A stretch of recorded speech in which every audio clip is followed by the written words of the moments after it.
Hi, this is Kadvi Rana from Logistics Insider, and with me is Mr. Vineet Jain. He's Head Supply Chain, Havells. Welcome to the show, sir. Thank you. Well, sir, firstly, I would like to start by asking, why do you think hyperlocal and hubs and spoke model is coming into light as a preferred model for on-demand deliveries and fortifying supply chains? I would say that the whole fight earlier would have been about how do we deliver the product at a lower cost to the customer. But I think even prior to COVID or post-COVID, the whole paradigm has shifted that what has been added to the customer delivery is the convenience and speed. I think speed has become the new dimension, which probably was existing at a lower level in the earlier scenario. And essentially it is the speed because of which hyperlocal has got developed, right? That's one angle I would say. Secondly, I would say there is a lot of rural customer, tier 2, tier 3 customer who did not have access to a lot of probably the premium products, or even I would say non-premium products, because penetration itself was low. So what this model has given is the access to these rural customers or tier 2, 3 customers. I think that's what is playing part in this whole game. Well, sir, my next question to you is, technology adoption is now a necessity rather than a choice. So how are you at Havells adapting technology in your supply chain and making your operations more efficient? No, you are bang on when you say that it is a necessity, then the requirement.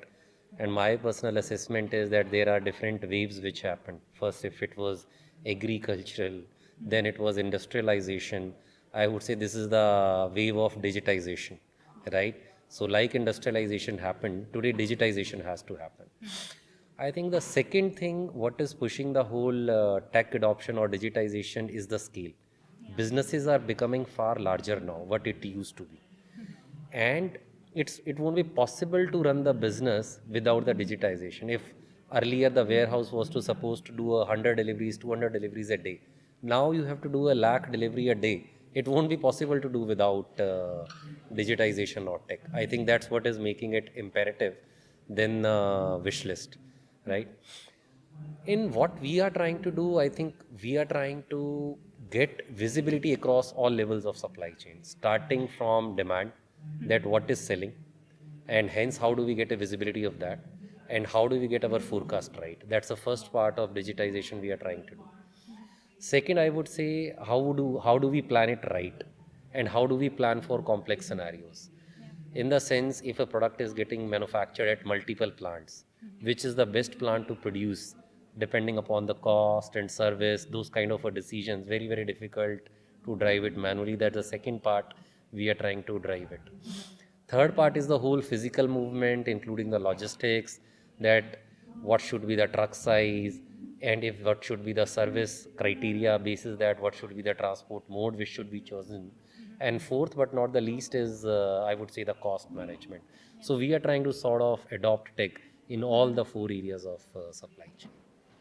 Well, sir, lastly, we are here at ISKCON 2023. So how are you liking the event, and what are you taking home?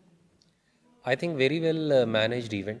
The whole supply chain professionals, I think those have been chosen for participation. That's really, really great.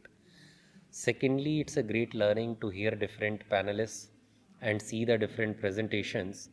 And my takeaway is that whatever digital adoption we were doing, I think I understand that we are on the right track. But secondly, I take the feedback. Everybody is doing it, and we need to be faster. That's what the takeaway for me is. Well, sir, thank you so much for your time, and it was lovely meeting you. Thank you. Thanks a lot. Thank you.